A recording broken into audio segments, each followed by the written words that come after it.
Hello everyone, हम discuss कर रहे हैं जीएसटी।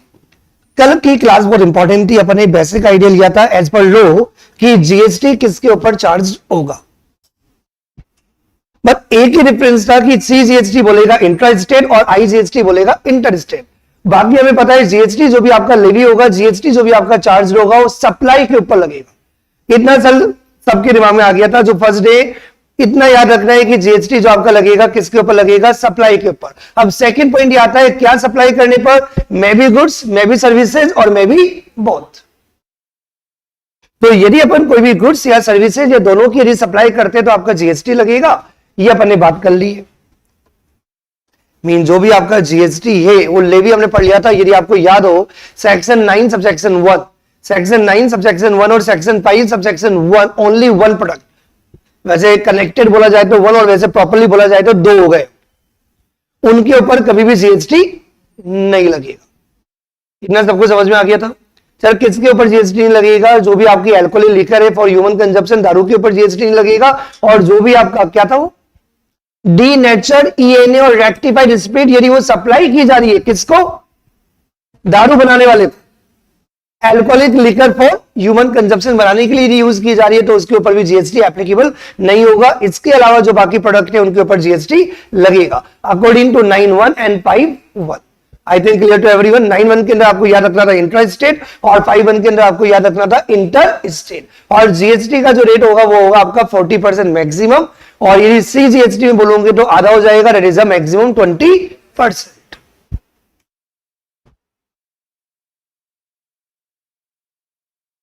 अपन आगे बढ़े उससे पहले एक और इंपॉर्टेंट पॉइंट लेवी और चार्जेबिलिटी के रिगार्डिंग सेक्शन 9 सबसेक्शन 2 और सेक्शन 5 सबसेक्शन 2 कुछ बच्चों के दिमाग में आ रहा होगा जो बहुत ज्यादा प्रैक्टिकली कनेक्ट करते हैं। सर आपने बोला दारू के ऊपर जीएसटी नहीं लगता, सर ये तो पता ही हमें अरविंद केजरीवाल की वजह से।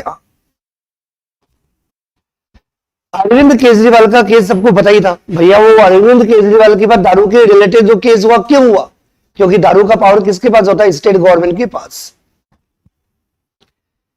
प्रैक्टिकली यदि अपन देखें तो एक वर्ड बहुत ज्यादा आता है जो आपकी डे टू डे लाइफ में बहुत यूज आता है।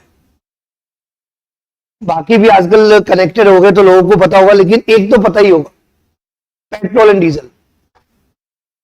सर इसके ऊपर भी जीएसटी नहीं लगता। जब हम गोवा जाते हैं तो हमें पेट्रोल का प्राइस डिफरेंट है, और हम जयपुर में है तो पेट्रोल का प्राइस अलग है, और यहां तो बहुत डिफरेंट स्टेट के बच्चे भी है। तो आप अपना कर्नाटक का देख लो, कोई एमपी का हो तो एमपी का देख लो, कोई हरियाणा का हो तो हरियाणा का देख लो, अपने अपने स्टेट का देख लो, वहां पे पेट्रोल का क्या रेट था और यहाँ पे क्या पेट्रोल का रेट है। पेट्रोल का प्राइस भी आपको अलग अलग दिखेगा। उसके पीछे रीजन क्या है, again local taxes. State government अपने हिसाब से टैक्स लगाती है। कोई स्टेट गवर्नमेंट ज्यादा टैक्स लगाती है, कोई स्टेट गवर्नमेंट कम टैक्स लगाती है। चलिए 9(1) 5(1) में नहीं, ये 9(2) 5(2) में दिया हुआ है। तो सेक्शन 9 सबसेक्शन 2, सेक्शन 5 सबसेक्शन 2 बाकी बात तो वही होगी कि सप्लाई के ऊपर जीएसटी लगेगा, वो तो बात सही है। लेकिन 5 प्रोडक्ट्स ऐसे हैं जिनके ऊपर अभी जीएसटी लगता नहीं है, लेकिन सेंट्रल गवर्नमेंट चाहे तो लेवी कर सकती है। कुछ बच्चों के दिमाग में फिर ये डाउट आएगा सर 1 + 5 एक साथ ही 6 लिख देते, अलग अलग क्यों किया, क्योंकि लैंग्वेज में डिफरेंस है। जब हमने 1 वाली बात की थी सेक्शन 9 सबसेक्शन 1 और सेक्शन 5 सबसेक्शन 1, तो हमारा इंटेंशन ये था ना मतलब ना दारू के ऊपर जीएसटी नहीं लगाना, नहीं लगाना। लेकिन जब लॉ मेकर ने लॉ बनाया तो बोला 5 प्रोडक्ट के ऊपर अभी जीएसटी नहीं लगा रहे, लेकिन कभी सेंट्रल गवर्नमेंट का मानस बदल जाए तो सेंट्रल गवर्नमेंट कभी भी नोटिफाई करके क्या कर सकती है, इन 5 प्रोडक्ट के ऊपर जीएसटी लगा सकती है।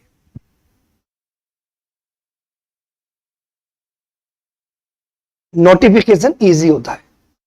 सेंट्रल गवर्नमेंट कभी भी, आपको वर्ड पढ़ा होगा ऑलरेडी, फर्स्ट ग्रुप पढ़ा है, तो एक वर्ड आता है नोटिफिकेशन इन ऑफिशियल गजट, वो सेंट्रल गवर्नमेंट के लिए इजी होता है। लेकिन यदि लॉ में अमेंडमेंट करना हो तो लॉ में अमेंडमेंट तो पार्लियामेंट की अप्रूवल चाहिए होती है, और पार्लियामेंट के अंदर तो जूते चप्पले सब चलते हैं। तो मैं क्या कहना चाह रहा हूं भैया, वो अप्रूवल नहीं आती। तो यहाँ पे 9(1) जब भी होगा दारू के ऊपर जीएसटी लगाना होगा तो बड़ा हंगामा बचेगा। लेकिन 5 प्रोडक्ट के ऊपर इतना हंगामा नहीं होगा, क्योंकि सेंट्रल गवर्नमेंट को लॉ ने 9 सबसेक्शन 2 और 5 सबसेक्शन 2 ने ऑलरेडी लॉ मेकर ने पहले पावर दे दिया, तुम्हारी जब भी मर्जी हो ऑफिशियल गजट में नोटिफाई करके क्या करना, इनके ऊपर आप जीएसटी लगा सकते हो। लेकिन फिलहाल ये जो 5 प्रोडक्ट है इनके ऊपर जीएसटी नहीं लगता। क्या कहना चाह रहा हूं, बात समझ में आ रही बेटा? सर कौन कौन से 5 प्रोडक्ट्स हैं? तो GST on the supply of petroleum crude, जो भी आपका क्रूड ऑयल है, जो भी आपका डीजल है, डीजल सबको पता ही है, motor spirit, there is a petrol and natural gas, and third one last one is aviation turbine fuel. कितने प्रोडक्ट्स हो गए? 5। ये पांचों कनेक्टेड है, जिनको थोड़ा नॉलेज होगा उनको पता होगा।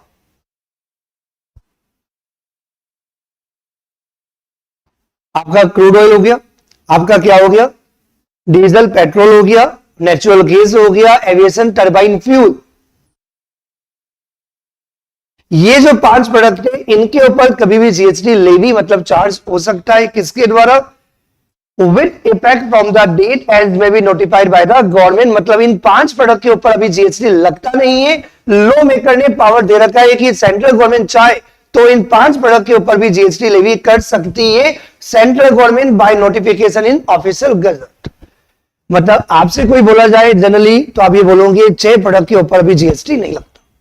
1 + 5, एक alcoholic liquor for human consumption और कनेक्टेड, और दूसरा ये 5 प्रोडक्ट्स, इनके ऊपर जीएसटी नहीं लगता। लेकिन आपका जो क्या है alcoholic liquor for human consumption है उसके ऊपर जीएसटी लगना ही नहीं है। इन 5 प्रोडक्ट के ऊपर जीएसटी कभी भी सेंट्रल गवर्नमेंट लगा सकती है only by notification in official gazette. I think clear to everyone.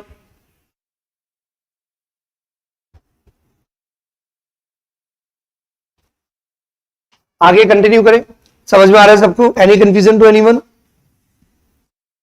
Now we come to the GST. GST हमें ऑलरेडी पता है, GST goods and services tax. तो ये किसके ऊपर applicable? It is applicable on number 1 is supply, second is of goods services और both. तो यहां पे 3 टर्म्स यूज हो रही है। कितनी टर्म्स यूज हो रही है? 3। Number 1 goods, number 2 services, number 3 is supply. और मुझे लगता है कि जितना पढ़ने पड़ा उतना समझ में आ गया।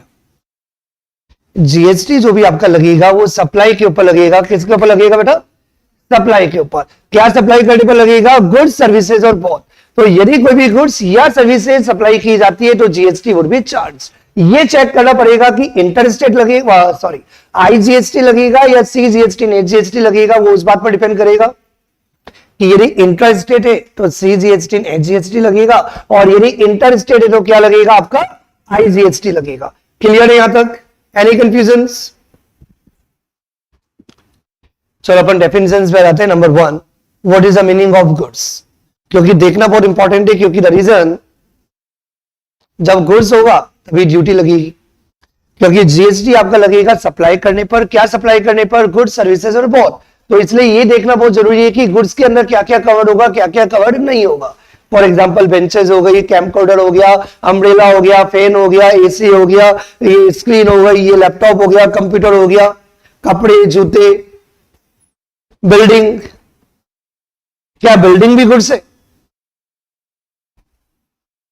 तो चलना पड़ेगा गुड्स की डेफिनेशन कि गुड्स के अंदर क्या इंक्लूड होगा। क्या मूवेबल प्रॉपर्टीज इंक्लूड होगी, क्या ओनली मूवेबल प्रॉपर्टीज इंक्लूड होगी, और मूवेबल में भी सारी मूवेबल इंक्लूड होगी या कुछ इंक्लूड नहीं होगी। तो वो हमें मिलेगा गुड्स की डेफिनेशन के अंदर। तो goods under section 2 clause 52। Goods means section 2 clause 52 of CGST act 2017। Goods means any kind of movable properties. Clear दिया हुआ है, only movable properties, immovable properties covered नहीं। इसका मतलब जो भी आपकी इमूवेबल प्रॉपर्टीज में क्या आती है? बिल्डिंग आती है, लैंड आती है। इमूवेबल में बिल्डिंग होगी या लैंड होगी? दोनों ही होगी। समझ में आ रहा है सबको? तो कोई भी इमूवेबल प्रॉपर्टीज हो, चाहे बिल्डिंग हो, चाहे लैंड हो, चाहे कोई प्लॉट हो, ये सब एक ही पार्ट है। तो इमूवेबल प्रॉपर्टीज के अलावा जितने भी आपको आर्टिकल्स दिख रहे हैं जो मूवेबल है, क्या इंपॉर्टेंट है? तो एनी काइंड ऑफ, जितनी भी मूवेबल प्रॉपर्टीज है सारी मूवेबल प्रॉपर्टीज क्या मानी जाएगी? गुड्स मानी जाएगी। Clear everyone? All kind of movable properties, क्या बेटा? All kind of movable properties will be treated as goods. चाहे वो आपका लैपटॉप हो, टीवी हो, मोबाइल हो, ठीक है, excluding, that is very important. अब मूवेबल कुछ दिखते हैं लेकिन गुड्स में इंक्लूड नहीं किया जाएगा, लाइक मनी। मनी समझ में आता है? तो मनी कभी भी गुड्स नहीं मानी जाएगी। एंड सेकंड इंपॉर्टेंट पॉइंट जो आपकी सिक्योरिटीज है, तो सिक्योरिटीज में क्या क्या आता है? Shares, debentures, bond, units. Units किस में होते हैं? आप डायरेक्टली कंपनी में पैसा लगाते हो तो आपको शेयर्स मिलते हैं, लेकिन अपन अनपढ़ गंवार है तो अपने को नॉलेज नहीं है या टाइम नहीं है, तो आजकल क्या होती है मार्केट में एसेट मैनेजमेंट कंपनीज होती है जिनका काम होता है कंपनीज के बारे में इंफॉर्मेशन रखना। उनको क्या बोलते हैं पता है किसी को? Mutual fund. कभी सुन रखा हो गलती से, और ये सब आपके नहीं सुन रखा तो ये सब आपके सेबी में आएगा। क्या आएगा? Mutual fund. तो म्यूचुअल फंड की जो यूनिट्स होती है, म्यूचुअल फंड के जो होते हैं उनको बोलते हैं यूनिट्स। तो यदि मैं म्यूचुअल फंड में पैसा लगाऊंगा तो मुझे क्या मिलेगी? यूनिट्स मिलेगी। और मैं कंपनी में यदि पैसा इन्वेस्ट कर रहा हूं तो मुझे क्या मिलेगा? शेयर्स। और यदि मैं डेब्ट के फॉर्म में पैसा लगा रहा हूं तो मिलेगा डिवेंचर्स या बॉन्ड। ये शायद सबको पता हो। तो जो भी सिक्योरिटीज है, चाहे वो शेयर्स हो या डिवेंचर्स हो या बॉन्ड हो या यूनिट्स हो, ये भी गुड्स नहीं है। ओके, मतलब यदि आप मोबाइल या पेन या पेंसिल या रबर या स्केल या बैग यदि परचेज और सेल करते हो तो जीएसटी लगेगा, क्योंकि गुड्स की डेफिनेशन में इंक्लूड है। लेकिन आपको लगा सर आजकल ईवी बहुत बिक रहे हैं, सर बिक तो नहीं रहे, हम भी खरीदना चाह रहे हैं, ईवी से कॉस्ट खत्म हो जाती है। तो यदि आपको इलेक्ट्रिक व्हीकल लग रहा है कि आने वाले 6 सालों में, और जयपुर में भी रिसेंटली क्या देखने में आ रहा है बेटा? ईवी बस। ठीक है, अभी तो रिसेंटली प्रॉब्लम्स भी आएगी, प्रॉब्लम भी आ गई, लेकिन विजन है 5 साल के लिए किसी का विजन है तो सर कम से कम 150, 200, 300 बसें तो जयपुर में दिखेगी, 1000 बसें दिखेगी, और इतनी बसें दिखेगी तो किसकी रेवेन्यू बढ़ेगी? कंपनीज की। तो कंपनी में लगा दो पैसा, तो आपने लगा दिया पैसा। तो यदि आप टाटा मोटर के अंदर या फॉर एग्जांपल जो भी फॉर एग्जांपल इलेक्ट्रिक व्हीकल्स के अंदर एंगेज है, महिंद्रा या अशोक लीलैंड वॉटेवर, तो यदि आपने उनका कंपनी का शेयर खरीदा, 3 साल बाद 3 गुना हुआ और फिर बेच दिया, आपके ऊपर जीएसटी नहीं लगेगा। क्यों नहीं लगेगा? क्लियरली दिया हुआ है, गुड्स की डेफिनेशन में इंक्लूड ही नहीं है। समझ में आया कि नहीं आया? जितनी भी मूवेबल प्रॉपर्टीज है, सिक्योरिटीज भी मूवेबल प्रॉपर्टीज है, लेकिन क्लियरली मना किया। हमने जनरली बोला कि जितनी भी मूवेबल प्रॉपर्टीज दिखती है इमूवेबल को छोड़ के, तो जो भी मूवेबल प्रॉपर्टीज है सब गुड्स है। याद क्या रखना है? मूवेबल प्रॉपर्टीज के नाम याद नहीं रखने, क्योंकि भैया आप यदि मार्केट में जाके देखोगे कितने टाइप के गुड्स आते हैं।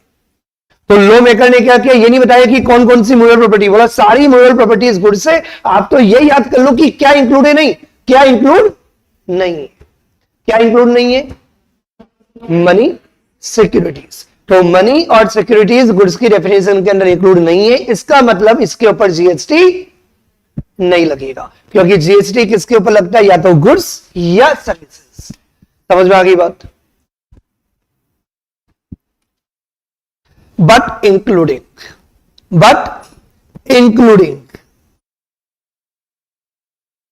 एक्शनेबल क्लेम्स, ये मैं आपको आगे क्लियर करूंगा जब ये रोल आएगा इसका। अभी तो अपन ओनली याद कर लेते हैं कि इंक्लूड किया गया है। क्या इंक्लूड किया गया है? जो भी आपके एक्शनेबल क्लेम्स है, लाइक अनसिक्योर्ड डेब्ट, promissory note, bills of exchange, lottery, batting, gambling, ये सब इसमें आ जाएगा। किसमें आ जाएगा? ये एक्शनेबल क्लेम्स के अंदर। तो एक्शनेबल क्लेम्स के अंदर क्या आएगा? जो भी आपका अनसिक्योर्ड डेब्ट है, मतलब जो भी आपका राइट है रिकवर करने का लोन को, जो भी आपके प्रोमिसरी नोट है, बिल्स ऑफ एक्सचेंज मतलब जो भी आपका चेक है, जो भी आपका लॉटरी हुआ, बैटिंग हुआ, गैम्बलिंग हुआ, ये सब क्या है? एक्शनेबल क्लेम्स गुड्स की डेफिनेशन के अंदर इंक्लूड है। बाद में क्या होगा मैं आपको आगे बताऊंगा। कोई कंफ्यूजन? पॉइंट नंबर 2 बाद में पढ़ेंगे, पहले एग्जांपल देखते हैं। लेकिन जितना मैंने बताया उतना समझ में आ गया। क्या पढ़ रहे बेटा अपन? गुड्स, क्योंकि हमारा मेन टारगेट है जीएसटी। तो जीएसटी लगेगा जब गुड्स या सर्विसेज होंगे। तो गुड्स के अंदर क्या इंक्लूड होगा? Any kind of movable properties. क्या इंक्लूड होगा? Any kind of movable properties. जितनी भी मूवेबल प्रॉपर्टीज है सब गुड्स से। याद रखना है कि क्या इंक्लूड नहीं है? मनी और सिक्योरिटीज, लेकिन इंक्लूड है। क्या इंक्लूड है? Actionable claims. यहां पे समझ में आ गया सबको? चलो आगे कंटिन्यू करते हैं। सेकंड पॉइंट, सेकंड पॉइंट अपन एग्जांपल से लेंगे, उसके बाद लैंग्वेज रीड करेंगे। ये क्या है बेटा, ये तो थोड़े फेमस कर दिया था किसी ने, कोई था ना ऐसे वाला,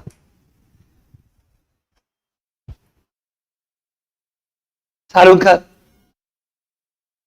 वो कौन सी मूवी थी, वो तुम्हारे पैदा होने से पहले आई होगी, लेकिन पता है फिर भी लोगों को।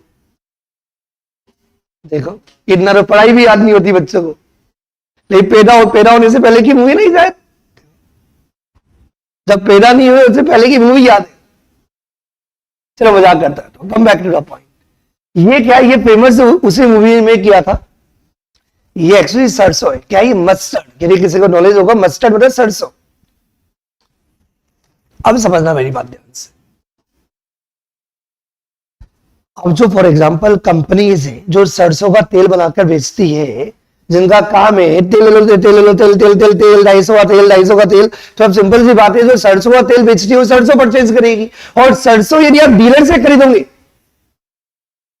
तो क्या पड़ेगा, सस्ता है महंगा, महंगा। तो आप किनसे खरीदो, डायरेक्टली फार्मर से। किससे खरीदो, फार्मर से। क्या होगा, कंपेटिवली सस्ता होगा। क्यों होगा, क्योंकि एक पर्सन की चेन कम हुई तो ऑब्वियसली मार्जिन कम हो गया ना एक पर्सन का। प्रैक्टिकल बात है। मैं क्या कहना चाह रहा हूं, बात समझ में आ रही कि नहीं आ रही है? तो यहाँ पे फॉर एग्जांपल एक मैन्युफैक्चरर है जो सरसों की खेती करता है, मतलब सरसों का तेल बनाकर बेचता है। तो उसने क्या किया, फार्मर के पास गया, भैया सरसों दे दो। क्या दे दो, अभी तो कटे नहीं है ना, ना ना ना ना, ऑब्वियसली काट के दोगे, हम तो ये पूरा लमसम ले लेते हैं ना, जमीन नहीं। क्या ले रहे, जमीन का क्या करेंगे हम, क्या बेटा, जमीन नहीं, ये जो भी आपकी सरसों हो रही है ना, अंदाजन हम 2 लाख रुपए में खरीद लेते हैं। तो आपने क्या खरीदा, आपने जमीन खरीदी ना, ना जमीन का क्या करेंगे, आपने क्या खरीदा, ओनली सरसों खरीदी। क्या ये गुड्स है, आंसर इज हियर। क्या कहना चाह रहा हूं, बात समझ में आ रही कि नहीं आ रही है? एक और एग्जांपल देता हूं। ये क्या है बेटा, व्हीट, गेहूं। फॉर एग्जांपल वो जो पर्सन खरीदने के लिए गया था वो क्या था, सरसों का तेल वाला था। अब कोई आशीर्वाद वाले नहीं गए, मैं गया। मैं कौन, चिन्मय। मैं गया और मैंने बोला कि भैया ये 2 बीघा जमीन मेरे को दे दो। बोला गेहूं का क्या होगा, ऑब्वियसली जमीन में ले रहा हूं भैया। क्या ले रहा हूं, ये 15,000 के गेहूं भी तो रखे भैया, 20 लाख की जमीन खरीद रहा हो, तुम गेहूं की बातें कर रहे हो। ऑब्वियसली गेहूं भी मेरी। क्या कहना चाह रहा हूं, जो मतलब विलेजेस में रहते होंगे उनको पता होगा भैया इनका क्या वैल्यू होता है, 15-20 हजार का होता है। भैया मैं कितने की जमीन खरीदूंगा, 10 लाख रुपए बीघा, 20 लाख रुपए के अंदर आपकी 2 बीघा जमीन खरीद रहा हूं, ये मेरे को दे दो। ऑब्वियसली गेहूं भी मेरे हो गए। ये ए मोरल प्रॉपर्टी है या मोरल प्रॉपर्टी है, ये गुड्स एक ही नहीं।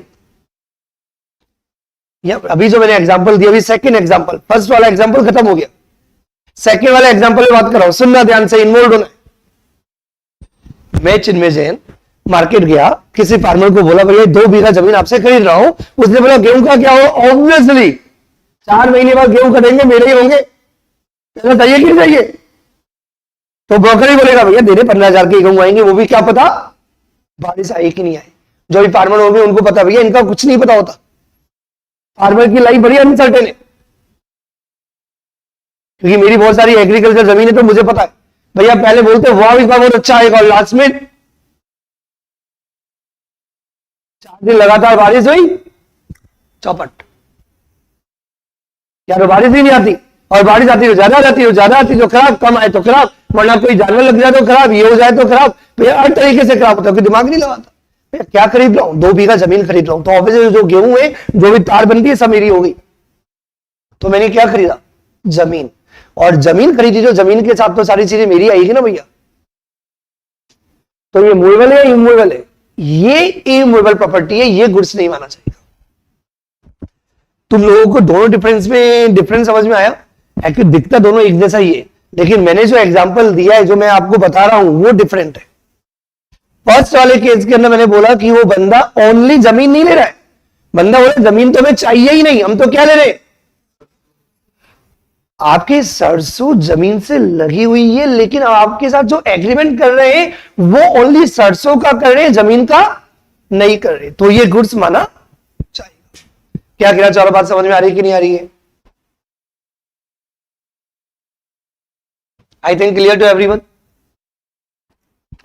जो मैंने एग्जांपल दिया उनको माइंड में रखो, अब लैंग्वेज पढ़ो, अब आपको समझ में आएगा क्या दिया हुआ है।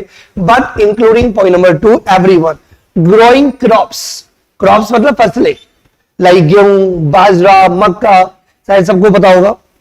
तो ये जो भी आपकी ग्रोइंग क्रॉप्स है, grass and things attain to forming the part of land, जो मैंने भी आपको एग्जांपल दिया ये वाला, जो आपकी फसल है सरसों की, मस्टर्ड की, that is attached with the land. लेकिन आपने क्या एग्रीमेंट किया है, इसको आप सेवर्ड मतलब सेपरेट करके दोगे बिफोर द सप्लाई या at the time of supply, तो क्या माना जाएगा, गुड्स माना जाएगा। Growing crops, grass and things attached to and forming the part of the land agreed to be severed, severed means separated, segregated before the supply या at the time of supply। कोई confusion to anyone?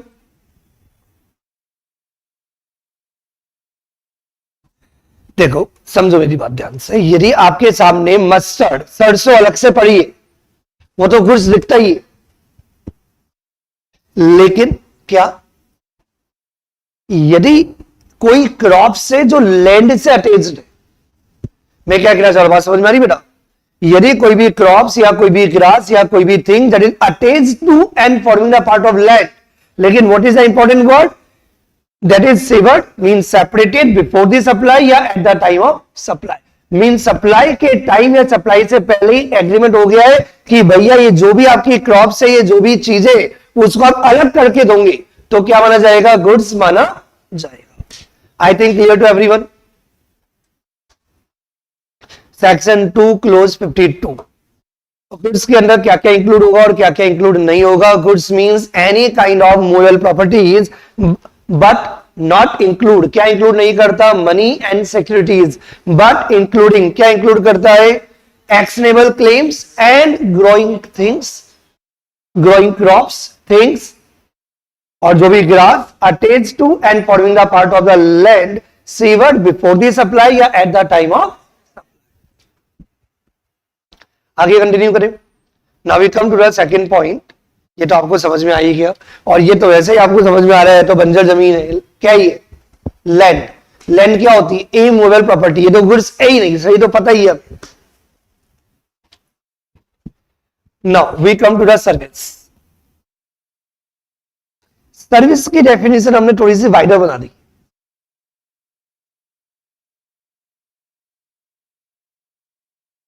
Service की definition हमने थोड़ी wider बना दी। हमने goods के अंदर बोला कि any kind of movable properties, लेकिन सर्विस इज ओपन। गवर्नमेंट का इंटेंशन है कि जो भी गुड्स नहीं हो उन सबको सर्विस के अंदर ले लो, जो भी गुड्स नहीं हो वो सब सर्विसेज। फिर मार्केट में दो ही चीजें होती है, गुड्स होगा या सर्विसेज होगा। तो यदि वो गुड्स के अंदर कवर नहीं हो पा रहा है तो वो किसके अंदर कवर करना है आपको, सर्विसेज के अंदर। तो इन्होंने कैसे बोला, सर्विस मींस एनीथिंग, जो भी आप करके देते हो वो सब services. Open definition, services means anything, जो भी है वो सब सर्विसेज। एक्सक्लूडिंग, क्या क्या सर्विसेज नहीं है, जो गुड्स है वो गुड्स है। तो पहले तो हम क्लियर करेंगे, आपने ओपनली बोला, क्या ओपनली बोला, जो भी ओ सब सर्विसेज है, तो इसे क्लियरली बोलना पड़ेगा गुड्स सर्विसेज नहीं है, क्योंकि गुड्स गुड्स। तो पहला पॉइंट क्या आ जाएगा, गुड्स सर्विसेज नहीं है। मनी और सिक्योरिटीज ना ही गुड्स है और ना ही सर्विसेज, मनी भी और सिक्योरिटीज भी। कोई कंफ्यूजन यहां तक? आई रिपीट, ये बहुत ओपनली इन्होंने बोला है, सर्विसेज मीन एनीथिंग, जो भी आप करके देते हो वो सब आपका सर्विसेज माना जाएगा। Services means anything. लेकिन आपको क्या याद रखना है, आपको ये याद नहीं करना कि सर्विस के अंदर क्या इंक्लूड है, आपको ये याद रखना है कि सर्विस के अंदर क्या इंक्लूड नहीं है। क्या इंक्लूड नहीं है, नंबर 1 गुड्स, क्योंकि गुड्स गुड्स है। फिर बोला मनी और सिक्योरिटीज ना ही गुड्स के अंदर कवर्ड है और ना ही सर्विसेज के अंदर कवर्ड है, मतलब इनके ऊपर कभी भी जीएसटी एप्लीकेबल नहीं होगा, ना ही मनी के ऊपर और ना ही सिक्योरिटीज के ऊपर। कोई कंफ्यूजन तो एनीवन? ये जो मनी और सिक्योरिटीज है इनके रिगार्डिंग कुछ एक्सप्लेनेशन है, इसे बट इंक्लूडिंग। तो बट इंक्लूडिंग का जो पहला पॉइंट है वो किसके रिगार्डिंग है? That is regarding with money. हमने नॉर्मली बोला money money money money money money, ना ही गुड्स है ना ही सर्विसेज है। प्योरली जो मनी है, प्योरली जो फाइनेंशियल ट्रांजैक्शन है, प्योरली जो मनी ट्रांजैक्शन है, वो कभी भी क्या गुड्स भी नहीं माना जाएगा, सर्विसेज भी नहीं माना जाएगा। लेकिन यदि मनी को आप कन्वर्ट करते हो, मनी का कन्वर्जन देखा है कभी? यदि फॉर एग्जाम्पल आपके पास 100 रुपए, कितने बेटा? आपके पास 100 rupees and you need 10 rupees के 10 कॉइन्स। तब हम पूछ रहे भैया कितना 10 रुपए के 10 कॉइन है क्या? कुछ बच्चे बोले ए तो सही दूंगे, देखियो ठीक है, या तो मेरा रिलेशन है तो दे देते हैं सारे, तो अच्छी बात है।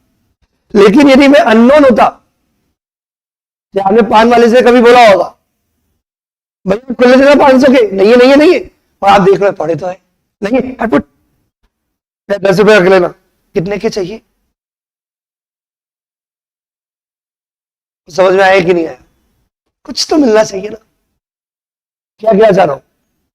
तो यदि आपने 100 रुपए दिए और सामने वाले ने आपको क्या किए, 5-5 रुपए की आपको 95 कॉइन दे दिए, 95 रुपीज बना के दे दिए और 5 रुपीज कमीशन रख लिया, कहीं बिना कमीशन के तो काम ही नहीं होता, तो क्या माना जाएगा? सर्विस माना जाएगा। तो यदि नॉर्मली जो प्योरली मनी ट्रांजैक्शन है, बात समझना, ओनली जो मनी की जो प्योर एक्टिविटी है वो कभी भी सप्लाई नहीं है, लेकिन जो मनी का कन्वर्जन होता है from the one denomination to another denomination, from the one currency to another currency.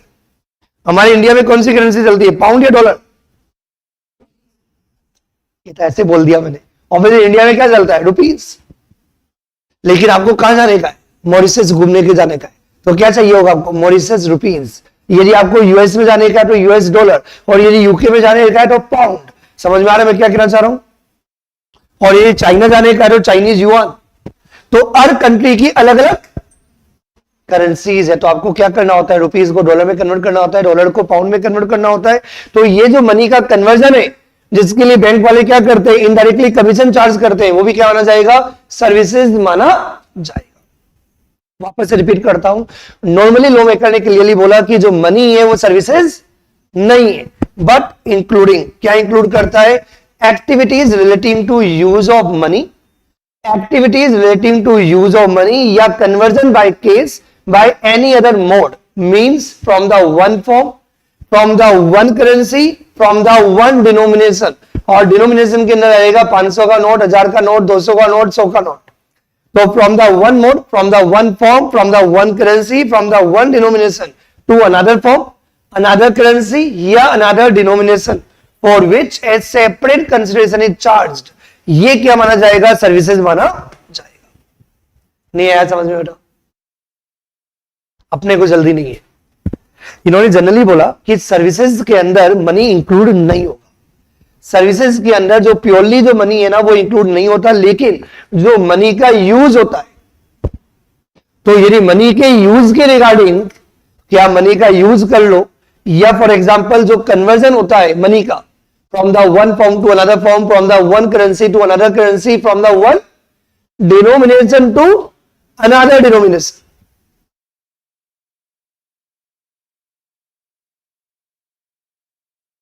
ये सब सर्विसेज माना जाएगा, जीएसटी चार्ज होगा। I think clear to everyone? कोई confusion?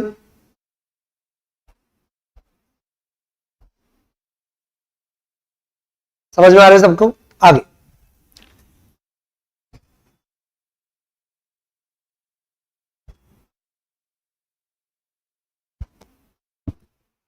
For example there is a person mister A, mister B के बाद for example 2000 के note है, जो अब चलते नहीं है मुझे पता है, तो ठीक है जब चलते हैं तब की बात कर लो। तो मिस्टर बी ने मिस्टर ए को 2000 के नोट दिए और मिस्टर ए ने उसके बदले 1990 कॉइन्स ऑफ द ₹1 दिए। कुछ बच्चों के दिमाग में आया होगा सर 10 रुपीज कहां गया? कमीशन, सेपरेट कंसिडरेशन, तो ये क्या माना जाएगा? सर्विसेज माना जाएगा। फॉर एग्जाम्पल मैंने किसी बच्चे से पूछा बेटा तुम्हारे पास 200 500 के खुलने हैं क्या? तो बच्चे ने क्या किया, 500 लिए और मुझे 100 के 5 कॉइन दे दिया, 5 नोट दे दिए। क्या ये सर्विसेज है? नहीं, क्योंकि बच्चे ने कोई भी कमीशन चार्ज नहीं किया। मेरे से भी कमीशन लूंगी बेटा, ठीक है। एक बच्चा बोला हाँ, क्या कह रहा, बात समझ में आ रही कि नहीं आ रही है? तो this is very important point. यदि कोई सेपरेट कंसिडरेशन, यदि कोई कमीशन बाजी नहीं है, कोई सेपरेट चार्ज नहीं, तब सर्विस नहीं। लेकिन आपने देखा होगा बहुत लोग लेते, बहुत लोग बोलते हैं भैया, जिस होता है मेज के अंदर वो 10 के नोट फेमस है, शादी भी आओ उनमें तो आपको 10 रुपए के नोट चाहिए होते हैं, 20 रुपए के नोट चाहिए होते हैं, और जिसका अपना स्टैंडर्ड होता है 100 200 वॉटेवर, जो भी अपने हिसाब से देख लेना। तो बहुत बार कुछ लोगों से बोलते भैया 10-10 रुपए की गद्दी देना, सामने वाला बोलता भैया कुछ तो दे देना, मैं करवा दूंगा जितना चाहिए।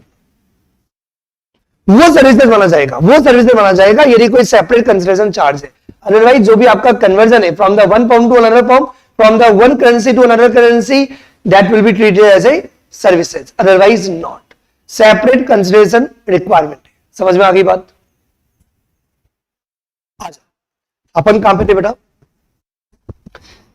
सर्विस के अंदर नॉर्मली मनी इंक्लूड नहीं होता, लेकिन जो कन्वर्जन होता है मनी का from the one form to another form, from the one currency to another currency, from the one denomination to another denomination, for which a separate consideration charge services माना जाएगा।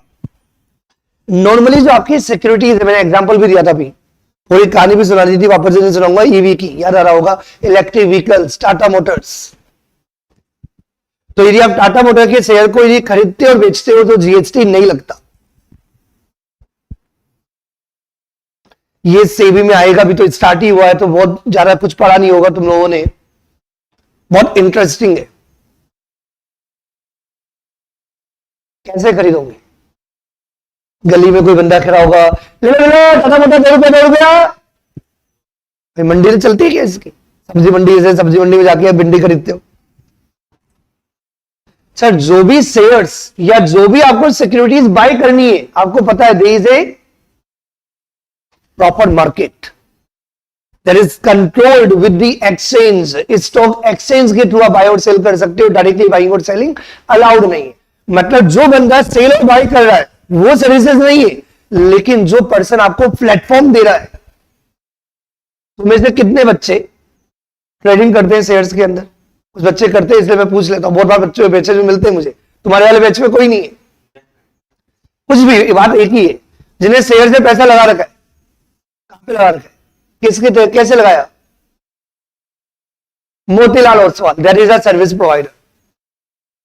ये जो फॉर एग्जांपल आपका मोतीलाल ओसवाल हो गया, आपने नाम सुन रखा होगा, ग्रो का, काइट का, आपने पेटीएम मनी भी सुन रखा होगा, याद आ रहा होगा, एंजल वन का भी नाम सुन रखा होगा। ये सब प्लेटफॉर्म्स है।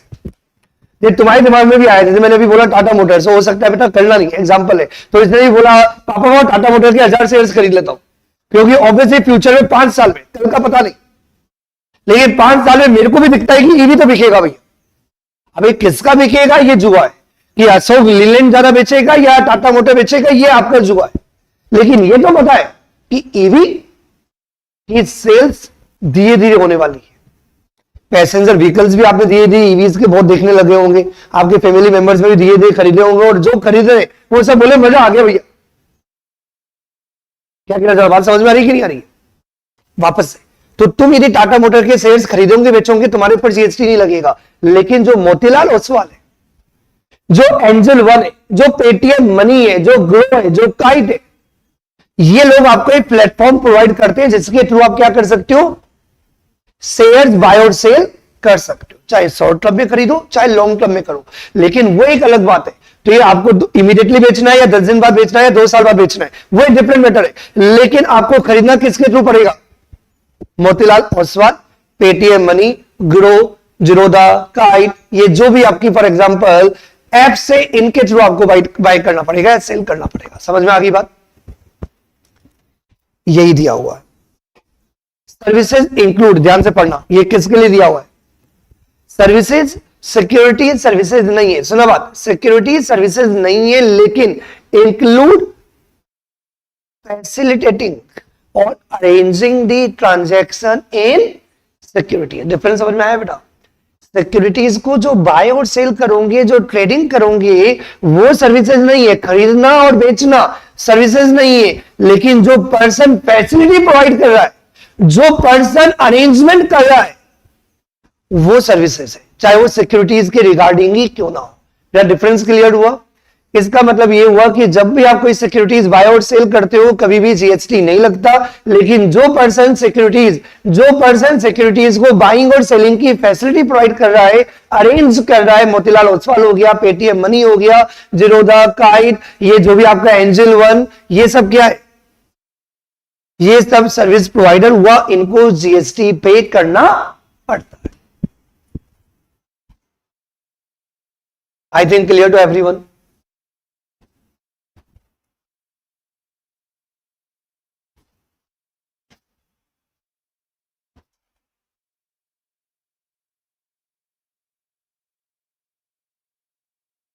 यस,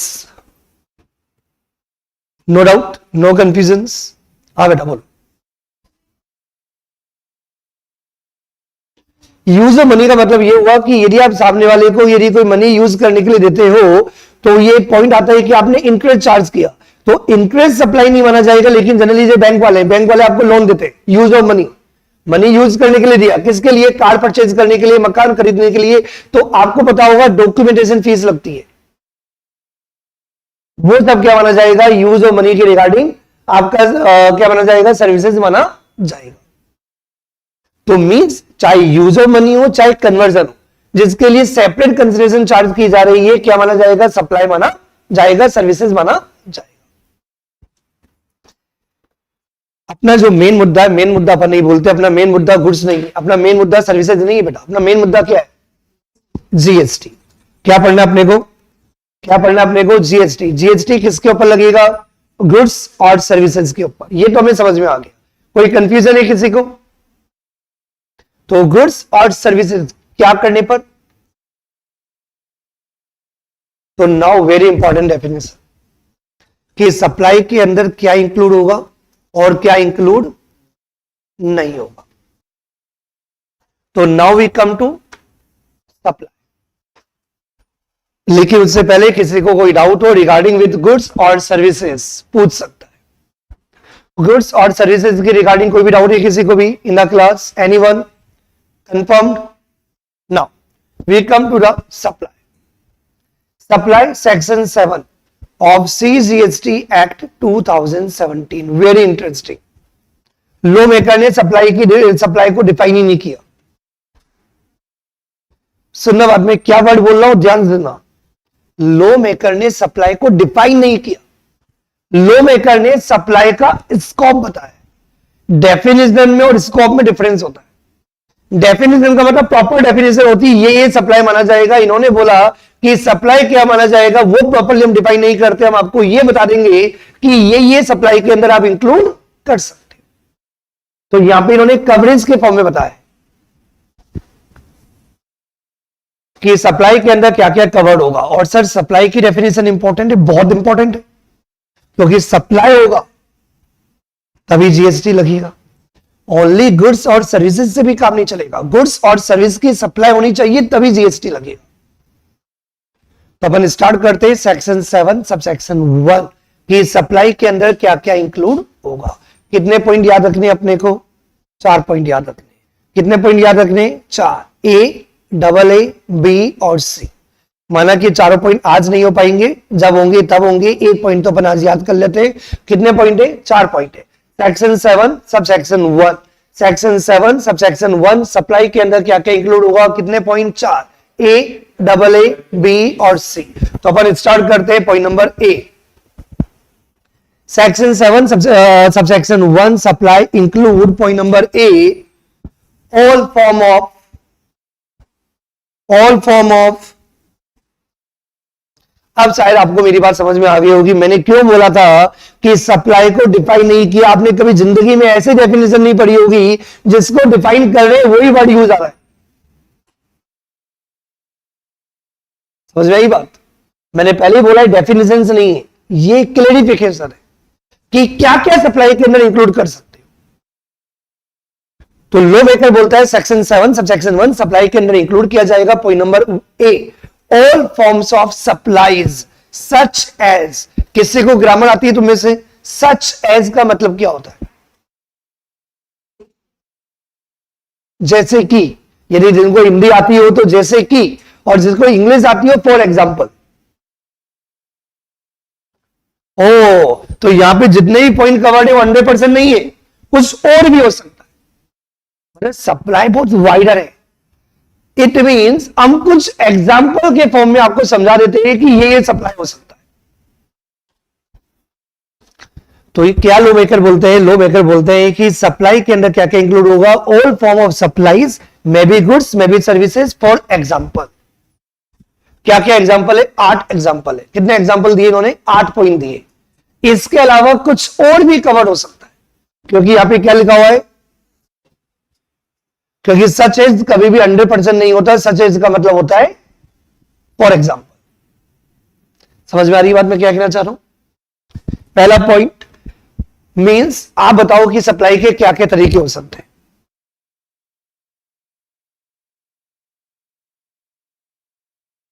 सबसे इजी सेल। यदि आप कोई भी माल यदि आप बेचते हो, यदि आपने कुछ भी सेल किया, या ट्रांसफर या बार्टर या एक्सचेंज। सेल समझाने का नहीं है, सबको पता है बेचना क्या होता है, ट्रांसफर क्या होता है ये भी समझ में आता है। यहां पे 2 टर्म और यूज की जा रही है, बार्टर एंड एक्सचेंज। कुछ बच्चों को लगता है कि दोनों सेम है या डिफरेंट है। तो बार्टर और एक्सचेंज में क्या अंतर है? रेजाइंस। जिनको ये पता हो बार्टर और एक्सचेंज में क्या अंतर है, पता है क्या? तो आज आप प्रैक्टिकली यदि आप देखोगे तो आपको समझ में आएगा कि आप बार्टर कब यूज करते हो, एक्सचेंज कब यूज करते हो। आपने टर्म यूज की होगी कभी, तो सोचो आपने कब बार्टर बोला और कब आपने एक्सचेंज बोला। कोई ट्राई करेगा? ट्राई करो, गलती तो होगा, क्या इफेक्ट पड़ता है? एग्जाम में लप्पे मारूंगी। एक और इंपॉर्टेंट बात, मैं अभी आपको बेसिक फंडामेंटली बता रहा हूं। मैं हमेशा किस तरीके से पढ़ता हूं? लप्पा। मैं मानता हूं कि स्टूडेंट को लप्पा आना चाहिए। मैं सीए बना, मैं सीएस बना सिर्फ लप्पे से। और जिन्होंने फर्स्ट ग्रुप दिया होगा, जिन्होंने दिया है ना सर, पता नहीं क्या लिख के आए, सारे पेपर में नहीं। बात सुन लो मेरी, बात बहुत इंपॉर्टेंट मैं बताऊं। मैं आपको बोला ना, मैं आपको सिखाता हूं। मैं सिर्फ अपने सब्जेक्ट को नहीं पढ़ाता, मैं आपको पढ़ना सिखाता हूं। तो जिन्होंने एग्जाम दिया होगा उनको पता है सर पता नहीं क्या लिखा, 3-4 क्वेश्चन में जो मन में आया लिख दिया। भैया यही तो गलती होती है ना आपसे। आप एग्जाम में लप्पा मारते हो, अभी से लप्पा मारना स्टार्ट करो। This is very important. यदि मैंने अभी से लप्पा मारना स्टार्ट कर दिया तो एग्जाम में ऐसे ऐसे लप्पे मारूंगा ना, मजा आ जाएगा। तो ये तो कंफर्म है कि लप्पा मारना पड़ेगा। और जो काम आप पहली बार करते हो गलती होने की चांसेस है। आप पहली बार झूठ बोलोगे, नहीं बोल पाओगे, लेकिन तुम में से कोई झूठा होगा बहुत बड़ा। तो ऐसे बोलते किसी को पता नहीं चलता, क्योंकि रोज बोलते ना। और कोई एक बार बोलता है, खुद को भी डाउट हो जाता है क्या करूंगा। तो कोई भी काम जिंदगी में एक बार मत, तो इसे लप्पा मारने की आदत डालो। क्लास में डरो मत, जो मन में आए बोलो। गलती तो होगा, क्या पे पड़ता है? एग्जाम में गलती करने से तो बेटर है ना। हाँ बेटा, कोई ट्राई करेगा? हाँ बेटा बोल।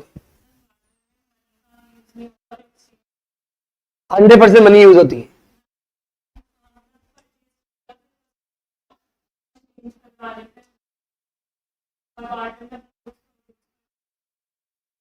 तो ऐसा और ट्राई करो। तुम्हारे घर में पुराना रेफ्रिजरेटर है, तो मार्केट में आप क्या करते हो? पुराना रेफ्रिजरेटर देते हो। आप पुराना रेफ्रिजरेटर लेके नया रेफ्रिजरेटर लिखते भी, एक्सचेंज ऑफर अलाउड है। तो एक्सचेंज ऑफर का मतलब आप पुराना मोबाइल दो, नया मोबाइल ले लो, 15,000 दे दो।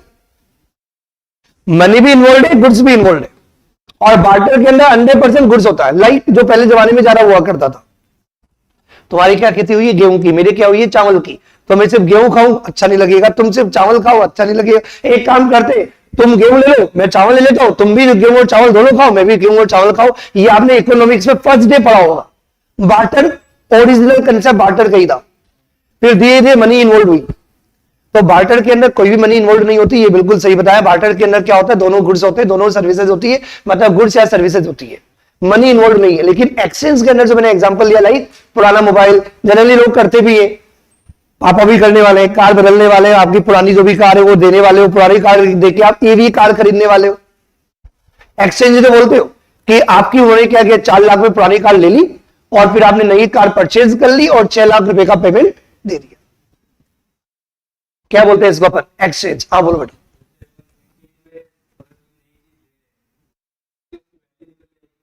यस, बहुत इंपॉर्टेंट बात, उसका आंसर भी दूंगा नहीं, लेकिन इंपॉर्टेंट बात है वो दूसरा पार्ट है। अब यहां पे अभी क्या पढ़ रहे हैं, सप्लाई। शायद तुम्हारा जो क्वेश्चन है वो रिगार्डिंग वैल्यू है, कि कौन सी वैल्यू के ऊपर जीएसटी लगेगा, वो बात की बात है। क्वेश्चन बहुत रेलिवेंट है, लेकिन आज मुहूर्त निकलेगा उसका। क्वेश्चन ये है कि फॉर एग्जांपल आपने एक्सचेंज किया तो जीएसटी कौन सी वैल्यू पे लगेगा, मैंने 6 लाख पे किया या 10 लाख रुपए, तो वो अपन बाद में बात करेंगे, वो किसका पार्ट है, वैल्यू का पार्ट है। अभी हमें फिलहाल क्या पढ़ना है कि सप्लाई एक ही नहीं, सप्लाई तो है, अब जीएसटी लगेगा वैल्यू के ऊपर, तो वैल्यू वाले चैप्टर में आ जाएगा, वो भी बहुत डिटेल में पढ़ना है, डोंट वरी अबाउट इट। तो तुम्हारा क्वेश्चन का आंसर दूंगा एग्जांपल के साथ, लेकिन अभी नहीं, जब आएगा तब। लेकिन फिलहाल जो मुझे बताना था वो समझ में आ गया। क्या बताना था, एक्सचेंज भी सप्लाई माना जाएगा। समझ में आ गई बात। कभी कभी कुछ ऐसे भी करते हैं कि पुराना लैपटॉप दे दिया, नया लैपटॉप ले लिया, सामने वाले ने लैपटॉप ले लिया 2000 का और आपने 15,000 रुपए और दिए और आपने नया लैपटॉप परचेज कर लिया। ऐसा करते नहीं करते। Any form of supplies like sale, transfer, barter, exchange. और क्या क्या सप्लाईज माना जाएगा, फॉर एग्जाम्पल लाइसेंस, जैसे आपको पता होगा टेलीकम्युनिकेशन लाइंस होती है, तो उनमें गवर्नमेंट क्या करती है, आपको टेलीकम्युनिकेशन के लिए लाइसेंस देती है। बहुत बार सॉफ्टवेयर के लिए आपको लाइसेंस लेना पड़ता है कंपनी से। तो ये जो भी लाइसेंस हुआ, रेंटल हुआ, लीज हुआ। सर रेंटल और लीज में क्या डिफरेंस है,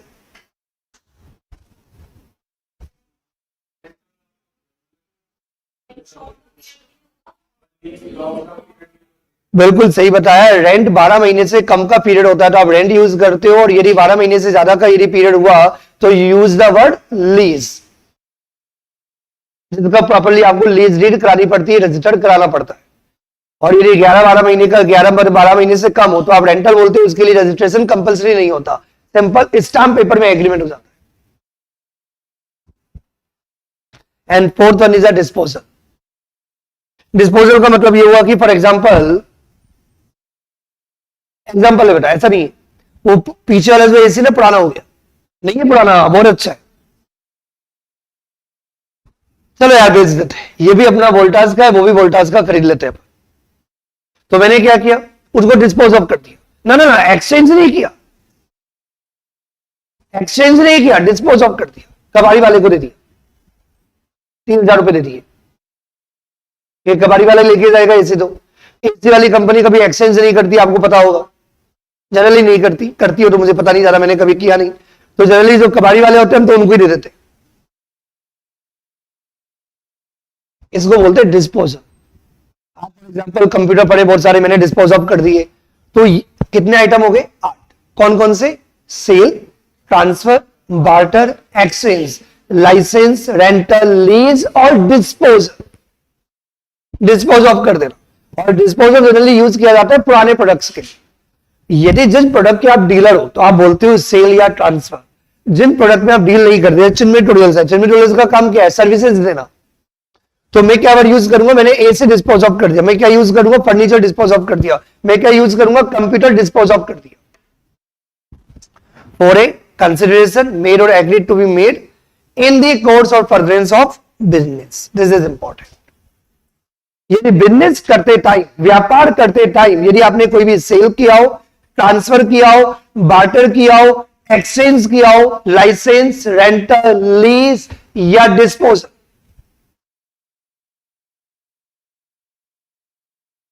for a consideration, for a in the course of business, यदि बिजनेस करते टाइम, यदि आप कोई भी sale, transfer, barter, exchange, licence, rental, lease या डिस्पोजल जो भी आप करते हो फॉर ए कंसिडरेशन, वो क्या माना जाएगा? सप्लाई माना जाएगा, जीएसटी लगेगा। क्या कहना चाह रहा, बात समझ में आ रही कि नहीं आ रही है? फॉर एग्जाम्पल मेरे घर पे फर्नीचर पड़ा है, क्या वो मेरा बिजनेस है? नहीं। तो यदि मैं अपने घर का फर्नीचर यदि डिस्पोज ऑफ करता हूं तो वो वाली बात यहां नहीं हो रही है। यहाँ पे क्या बात हो रही है? I am doing a business of Chinmay tutorials.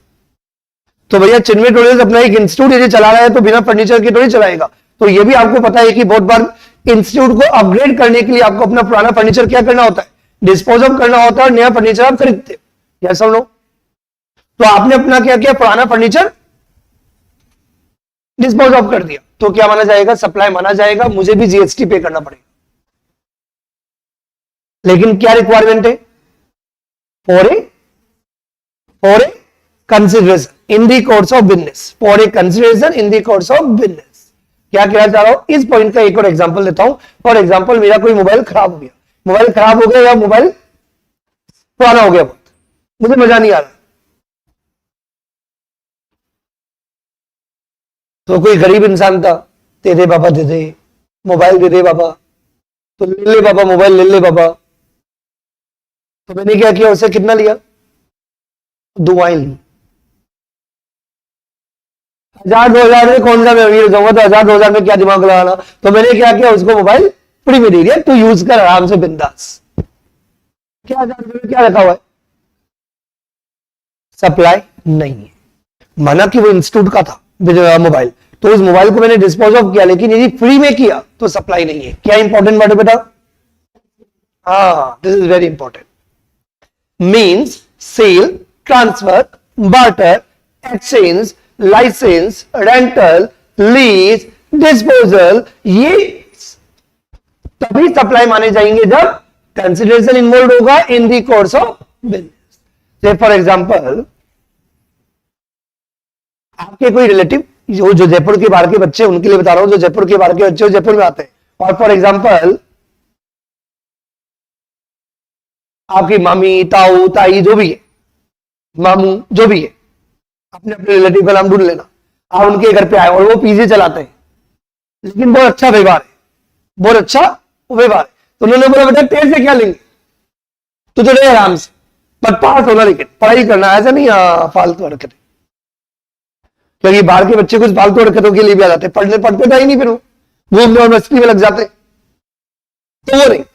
तो पढ़ना पड़ेगा, लेकिन अपनी जो घर की बात है तो ठीक है, एक रूम तुम ले लो, तुमसे कुछ भी चार्ज नहीं करेंगे। क्या सप्लाई माना जाएगा कि नहीं माना जाएगा? तब सप्लाई नहीं माना जाएगा, रेंट पे तो दिया है, लेकिन आपने कुछ भी कंसिडरेशन लिया ही नहीं, और जब कंसिडरेशन लिया ही नहीं, सप्लाई नहीं है। मीन सप्लाई तभी माना जाएगा sale, transfer, barter, exchange, licence, rental, lease, disposal, जब क्या इन्वॉल्व होगा? कंसिडरेशन होगा इन द कोर्स और furtherance of business. I think clear to everyone. और भी बहुत सारे पॉइंट है, 3 पॉइंट बाकी रह गए, लेकिन अपना टाइम हो गया, तो अपन कल कंटिन्यू करेंगे। By two all of you, have a good day.